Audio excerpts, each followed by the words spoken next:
Studios. Here in Appalachia, we're known for a lot of things. Our accents and our dialects, our food, our traditions, and well, just our way of doing things. But there's something else that's always been a part of these mountains. The music. From the hills and the hollers, and in the case of our story this week, the mountaintops, music is just as much a part of Appalachia as anything else. Some of the biggest names in American music from years gone by have roots right here in Appalachia, and that tradition didn't end with them. There are artists today still carrying that mountain music forward, including one from the very place we're headed in this week's story, and we'll talk about her a little later. But long before music festivals became what we know today, there was one happening right here in these Appalachian mountains. And it was happening in a place that, well, wasn't exactly easy to get to. Nearly a mile above sea level, on Whitetop Mountain, the second highest peak in Virginia. Back in 1930s, the roads up there weren't good. It was a pretty remote corner of southwestern Virginia.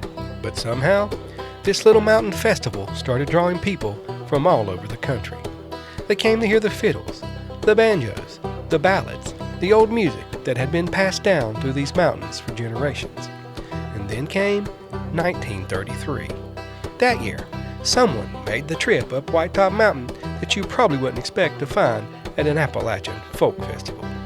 Who that person was and what brought them all the way up this mountain is a story that's been remembered here for more than 90 years.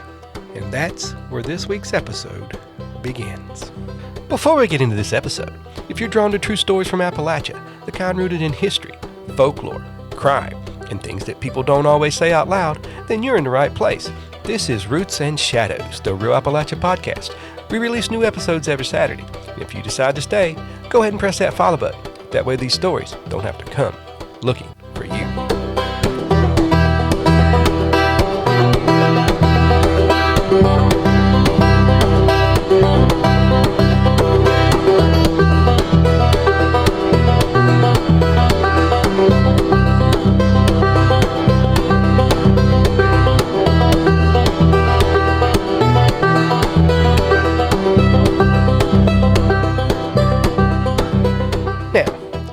Before we go back to 1931, I want to tell you a little bit about Whitetop Mountain. Because this isn't just some mountain I've read about in a history book. I've been going up there since as long as I can remember. And if you've never been to Whitetop, well, getting there is part of the experience. Whitetop Mountain sits right where Smyth, Washington, and Grayson counties in Virginia come together. The community of Whitetop itself is over in Grayson County, but the mountain stretches into this meeting place of all three counties. And from my side of the mountain, one of the ways to get there is to come up from Chilhowie and follow Route 600. You just keep going further back into the mountains. Eventually, if you're headed all the way towards the top, you'll turn on to a gravel road. And that's when you really start climbing. It's a long, winding road. Depending on when you go, it can be rough and rutted out in places. You work your way around those curves, climbing higher and higher until finally you come out on top. And let me tell you something, the view from up there is worth the drive. On a clear day, you can look across these mountains for miles. The Appalachian Trail crosses Whitetop, and today the summit is covered with antennas and communications equipment. There's even FAA equipment up there, which will lead us to another story one day, maybe. And I can remember going up there as a teenager for a completely different reason. We'd drive up to Whitetop at night and see what distant radio stations we could pick up from our vehicle radio. Sometimes we'd take a CB radio with us. And when the atmospheric conditions were just right, from that high up you could sit there in Southwest Virginia and talk to somebody hundreds of miles away, sometimes in another state, and occasionally you might hear somebody from another country. Now today, that probably doesn't sound like much. We've got cell phones, text messages, the internet. I can pick this phone up right now and communicate with somebody on the other side of the world. But back then, back in the 90s, sitting on top of Whitetop Mountain in the middle of the night, calling out on a CB and hearing somebody hundreds of miles away come back to you, now that was something. And there's another thing about Whitetop that you really can't appreciate until you've spent some time up there.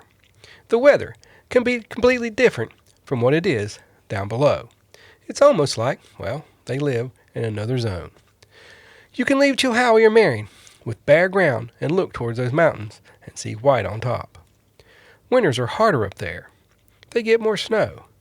The wind can be something else.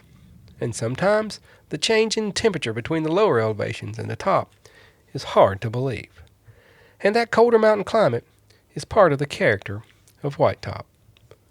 The area is also known for Christmas trees, with farms scattered through these mountains. It's also known for maple syrup, and come spring, for something just about everybody around here recognizes, ramps. And if you don't know what a ramp is, well, I just don't know what to say about that. They're a wild mountain plant with a smell you won't soon forget.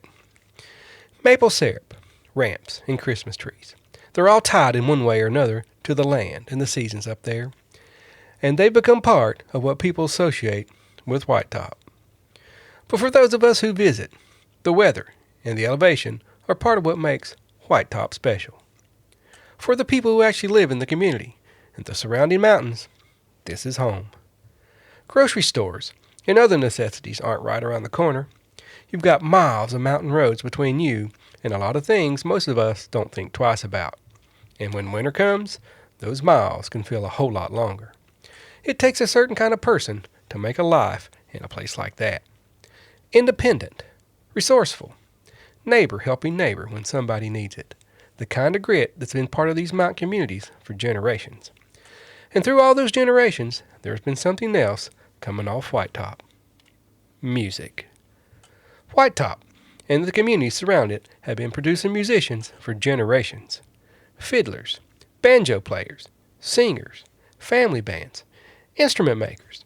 Some of those names become well known beyond these mountains. Others might only be familiar to people around here, but there's no question about it. Whitetop has a music tradition all its own. And if you're a long-time listener of Roots and Shadows, before this episode is over, we're going to talk about somebody from Whitetop you may already know. Somebody whose music you've actually heard right here on this podcast. But we'll get to her a little later. Because the important thing to understand right now is that the Whitetop Folk Festival didn't create the musical tradition on this mountain. The music was already there. The festival just gave it a stage. And that brings us back to a mountain musician from Connerock named Ike Sturgill. Because sometime around 1931, Ike had a pretty simple idea. Why not get some of these musicians together and have a fiddlers contest? Now, if you know anything about this part of southwestern Virginia, that idea probably doesn't sound all that unusual. Fiddlers conventions and musical gatherings have been part of this region for generations. But Ike took the idea to a man named John Blakemore. Blakemore was an attorney and businessman from Abingdon, Virginia, and more importantly, for this story, he had business interests connected to Whitetop Mountain. And Blakemore saw something in Ike's idea. He talked about it with his cousin, John Buchanan. And John's wife was a woman named Annabelle Morris Buchanan from Marion, Virginia. Now, Annabelle is somebody we need to spend a little time with, because without her, I'm not sure the Whitetop Festival ever becomes what it did. Annabelle Buchanan loved the old music of these mountains, and I don't mean she enjoyed sitting around listening to somebody play a fiddle. She was collecting it. Songs, ballads, melodies, music that had been passed down through families for generations. You have to remember, we're talking about a time when a lot of these old songs had never been professionally recorded. Some had never even been written down. Maybe your grandmother knew one because she learned it from her mother. Or an uncle knew an old fiddle tune he'd picked up from somebody years before. That's how this stuff survived. Person to person, family to family, generation to generation. And Buchanan realized that if somebody didn't start preserving some of it, eventually some of those songs were going to disappear. Over the years, she would collect more than 800 songs, primarily from southwestern Virginia and the neighboring mountain regions of Tennessee, North Carolina, and Kentucky. And sometimes that meant actually sitting there and writing down not only the words, but the music itself. Now there's another person who becomes important to all of this. John Powell. Powell was from Richmond, Virginia, and unlike most of the musicians who would eventually make their way onto Whitetop, he wasn't a mountain fiddler or a banjo picker. He was a classically trained pianist and composer who had performed internationally. Powell was fascinated by traditional folk music and believed the old songs surviving in these mountains were culturally important. You've basically got three people bringing three different things to this little fiddlers contest. Blakemore knew the business side, Buchanan knew the music and the people who played it, and Powell brought the perspective of a professional musician and composer. And on August 15th, 1931, they decided to see if this thing would work. Now remember, the drive up Whitetop we talked about earlier? Imagine making that trip in 1931. And when you finally got to the festival, there wasn't some massive concert stage waiting for you. There was a tent, about 40 feet by 60 feet, a single platform, some rough benches, and mountain musicians showing up carrying their instruments. Fiddles, banjos, dulcimers, harmonicas. There were ballad singers, string bands, clog dancers. Around 100 contestants registered that first year. About 2/3 of them came from southwestern Virginia, with most of the others coming across the mountains from Tennessee and North Carolina. There were musicians like fiddler R.W. Gose from Castlewood, Harv Sheets and his daughter Josie from Conarock, the Dixie Serenaders from East Stratford, Jack Rosenbaum and the Whitetop Jiggers from around Bristol, and the Moonlight Ramblers came from Lansing, North Carolina. And of course, there was food. Women from the Conarock community helped prepare it, including barbecue. There were cash prizes too, something like $10 for some of the top fiddle, banjo, and string band competitions. Now $10 doesn't sound like a whole lot today, but in 1931, America was in the Great Depression. $10 mattered, and it mattered a lot. And apparently, this little fiddlers contest on top of a mountain struck a nerve, because about 3,000 people showed up. Think about that. A rough mountain road, a tent, some benches, local people cooking food, and mountain musicians carrying their instruments up there. And about 3,000 people came to watch. So naturally, they decided to do it again. And in 1932, the Whitetop Festival got bigger. Instead of one day, the festival expanded to 2. There was still plenty of music and dancing, but now they were also displaying traditional handicrafts and talking more broadly about Appalachian culture. Depending on the historical estimate you use, somewhere between 4,000 and 6,000 people may have attended that year's event. This wasn't just a little fiddlers contest anymore. Something was happening on top of Whitetop Mountain. Word was spreading. People from outside these mountains were becoming curious about the music being played up there. And there was something else happening about the same time. Radio and records were changing mountain music. That's important because Appalachia in the 1930s wasn't frozen in time. People had radios and records. Cars were making the world smaller. And musicians heard new songs and new styles. Naturally, the music changed too. And that created a problem for people like Buchanan and Powell, because they weren't necessarily interested in preserving everything mountain musicians were playing. They were looking for the older material, the ballads, the fiddle tunes, the songs they believed had survived here for generations. And eventually, the Whitetop Festival started drawing a line between what it considered authentic mountain music and what it didn't. That line could get pretty strict. By 1934, one account said 200 bands were rejected because what they played sounded too much like the newer, commercial, hillbilly music people were hearing on the radio. Songs actual Appalachian musicians were actually playing could be considered too modern for an Appalachian folk festival. Because it raises the question that we're going to come back to. When you're trying to preserve a living tradition, how do you decide which version of it is the real one? Mountain music had never stopped changing. Before the Whitetop Festival, during it, or after it. Because in those first couple of years, those bigger questions were still mostly in the background. What people could see was a festival that was growing unbelievably fast. And then came the spring of 1933. Annabelle Buchanan received a letter. It came from someone who had heard about what was happening on Whitetop Mountain. And whoever wrote that letter wasn't just casually interested. They wanted to come. Once word started getting around that this particular visitor might actually show up, Whitetop had a problem. The festival had outgrown that little tent. The roads weren't ready for the number of people organizers thought might be coming. So preparations began. Roads were improved. A much larger rustic pavilion was planned, built to look like it belonged on the mountain, with native materials, shingles, and a big stone fireplace. And then something happened that I think tells you just how much attention Whitetop was beginning to attract. People started coming up with ways to make money off the expected crowd. There were proposals for acrobatics, novelty merchandise. Someone wanted a merry-go-round. There was talk of a parachute jump. And believe it or not, somebody even proposed putting a hot air balloon on Whitetop Mountain. Just think about that picture for a minute. You've got Buchanan and Powell trying to preserve old mountain ballads and fiddle tunes, and somebody else is trying to figure out where to put the merry-go-round and the hot air balloon. Most of that was turned away. They didn't want Whitetop Festival becoming a carnival. There was no more hiding what was happening. The thing was getting big, really big, and all because of that letter. By August, the roads had been worked on. The new pavilion was waiting. Musicians were preparing, and people were getting ready to travel into this remote corner of southwestern Virginia in numbers nobody could have imagined when Ike Sturgill first suggested a fiddler contest just 2 years earlier. But here's where the story gets even better.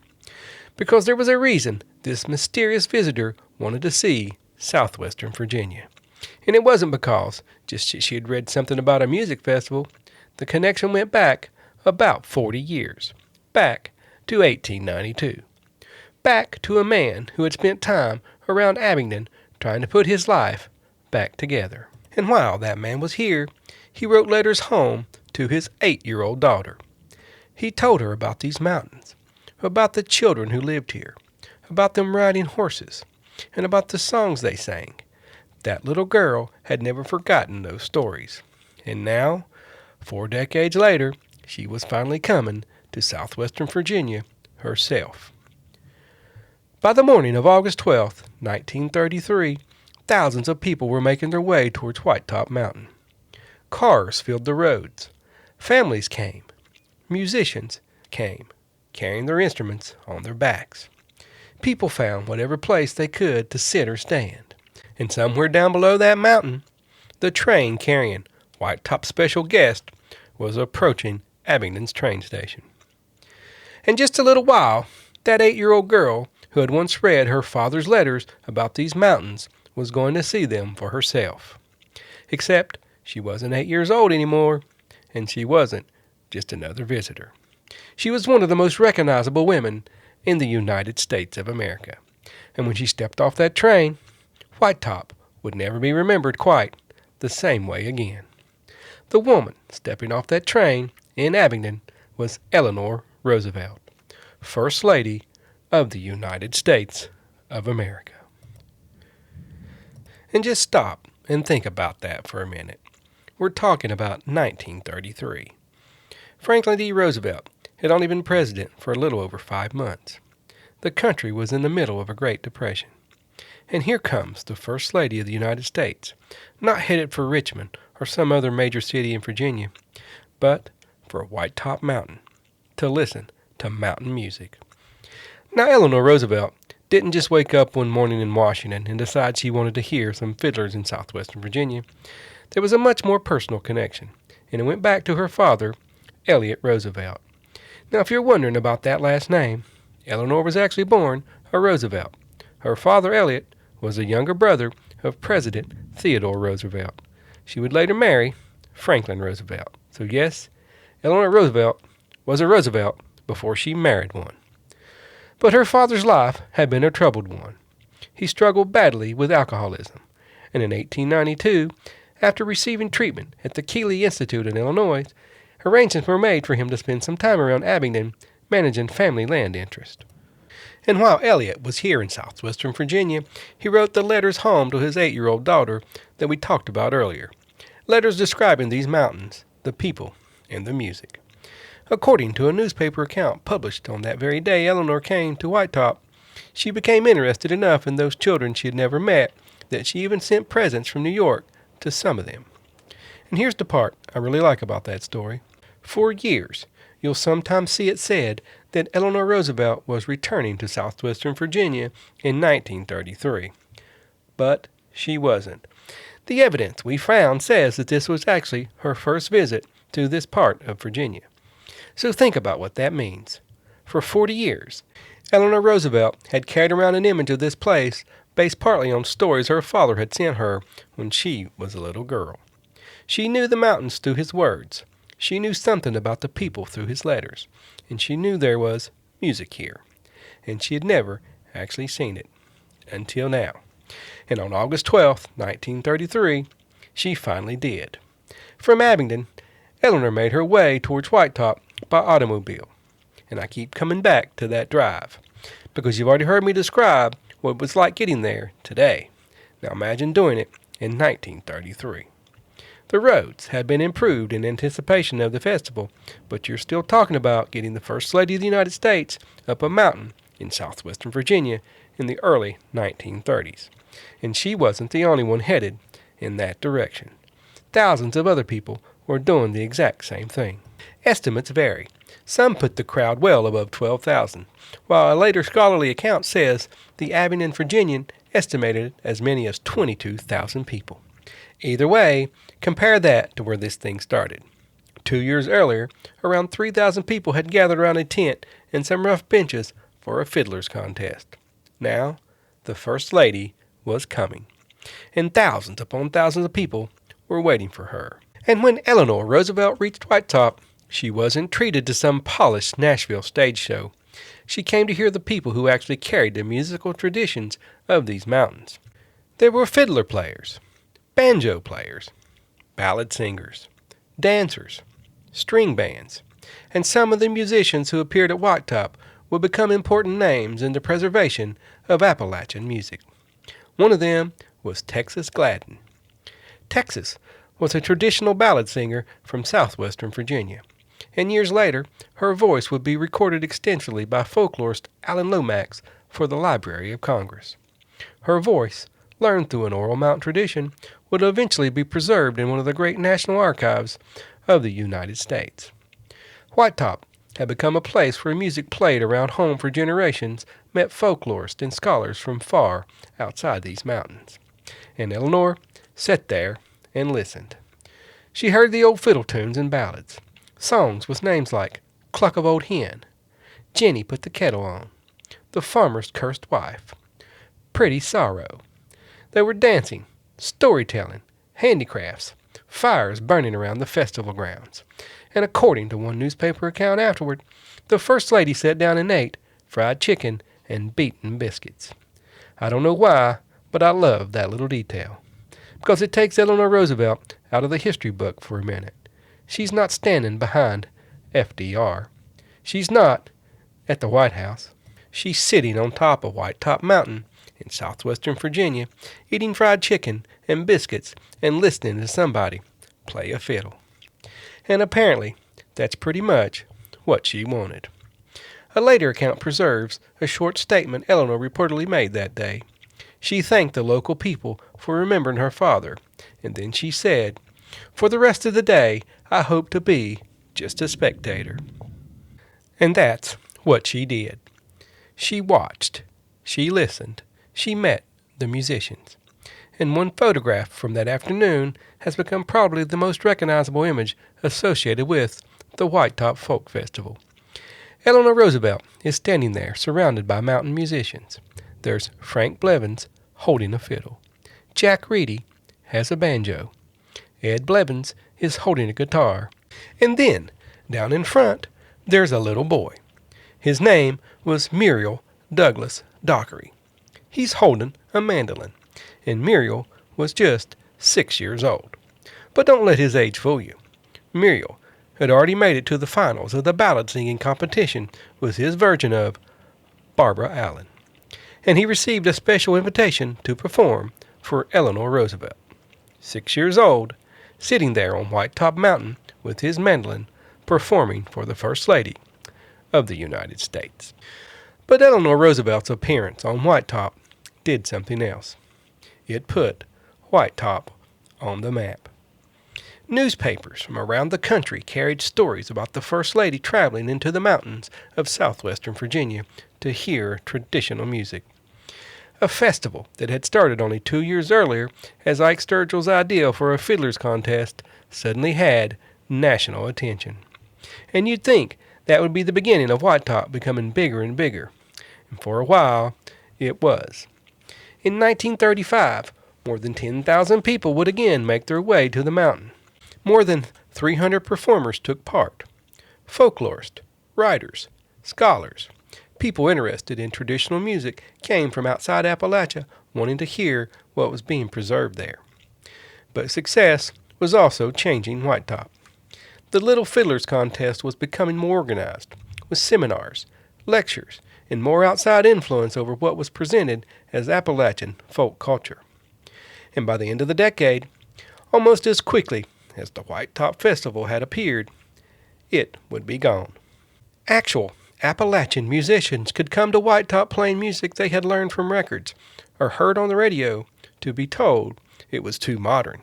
But then, as the Whitetop Festival continued to evolve, the festival began introducing things like English Morse dancing and sword dancing.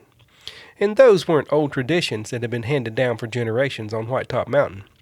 They had been brought in through the folk revival movement. So think about that for a minute. They were trying so hard to preserve Appalachian music that, at times, they were telling Appalachian musicians what Appalachian music was supposed to sound like. And maybe that's the problem with trying to freeze a living tradition in time. Because music doesn't work that way, and neither does Appalachia. The festival continued, but eventually the crowds began to decline. There was no festival in 1937. It returned in 1938, and then again in 1939. But 1939 would be the last one. Another festival was planned for 1940, but heavy rains and flooding forced organizers to cancel it. And after that, it never came back. The crowds disappeared. The pavilion went quiet.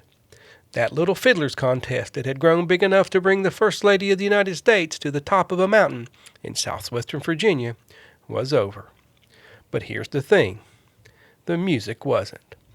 Remember earlier when I told you that if you're a long-time listener of Roots and Shadows, we were going to talk about somebody from Whitetop you might already know.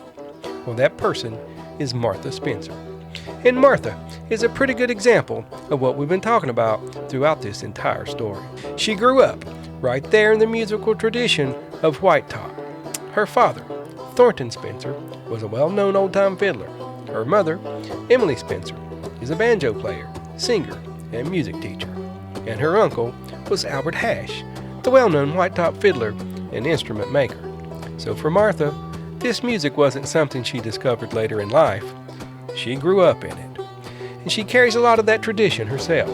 Martha sings, writes songs, plays guitar, fiddle, banjo, dulcimer, and mandolin, and just about anything else she can get her hands on. And if you've ever seen her perform, you know she can dance and flatfoot as well. And then there's her voice. She has one of the most dynamic voices you'll hear in music today. And that music that grew out of this little community in southwestern Virginia has taken her around the world. She's performed across the United States and overseas, carrying the music of these mountains to people who may never have heard of Whitetop, Virginia. And if you've been with Roots and Shadows for a while, you've actually heard Martha's music before. She was gracious enough to allow us to use some of her music in one of our earlier episodes about the Creekfield Woman. And when we started working on this episode about the Whitetop Folks Festival, Martha's team was gracious enough to allow us to use her music again. So when our story is over, stick around because you're going to get to hear some of Martha's music for yourself. And if you like what you hear, you can find her music on the major streaming platforms. And you can learn more about her and her music at marthaspencermusic.com. I'll put all that in the show notes too, so you can find it there. And really, I can't think of a better way to end this story. Whitetop, and the community surrounding it have continued producing fiddlers, banjo players, singers, and family bands for generations. And people still gather in this part of the mountains for festivals, concerts, and community events where that music is played. The Whitetop Festival may be gone, but music gatherings around Whitetop certainly aren't. Long after those enormous crowds disappeared from the mountaintop, people kept playing in their homes, at dances, at festivals, at family gatherings. One musician teaching another a tune, parents teaching children, neighbors playing with neighbors, generation after generation. And that brings us back to the beginning.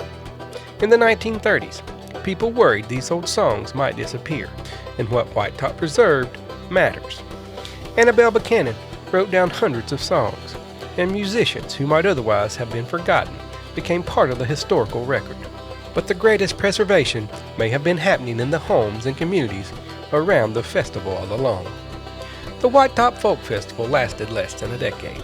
Almost 90 years later, the music is still there. The festival didn't save the music, the people did. And that, I think, is the root of this story. The root is the people who played this music, the families who passed it down, and the generations who kept it going. And the shadow? Well, maybe that's the festival itself. For a few short years, thousands of people made their way up Whitetop Mountain to hear this music. And for one remarkable day in 1933, even the First Lady of the United States came to listen. Then almost as quickly as it appeared, it was gone. But nearly 90 years later, the mountain is still there.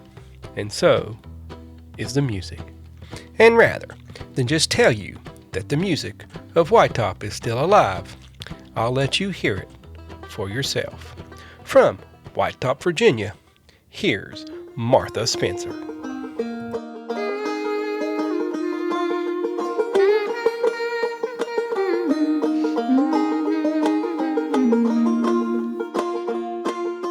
Two lovely sisters walking side by side. Oh, the wind and rain. One pushed the other in the water so deep, and she cried the dreadful wind and rain. She floated on down to the miller's pond. Oh, the wind and rain. She floated on down to the miller's pond and cried the dreadful wind and rain. Thank you for listening to Roots and Shadows, the Real Appalachia Podcast. If you enjoyed today's episode, please consider following the podcast and leaving a review. It really does help others discover these Appalachian stories. Until next time, I'm Kevin Austin, and remember, every root tells a story, and every shadow hides one. As a reminder, these stories are drawn from public records, historical reporting, and conversations passed down through families, neighbors, and memories.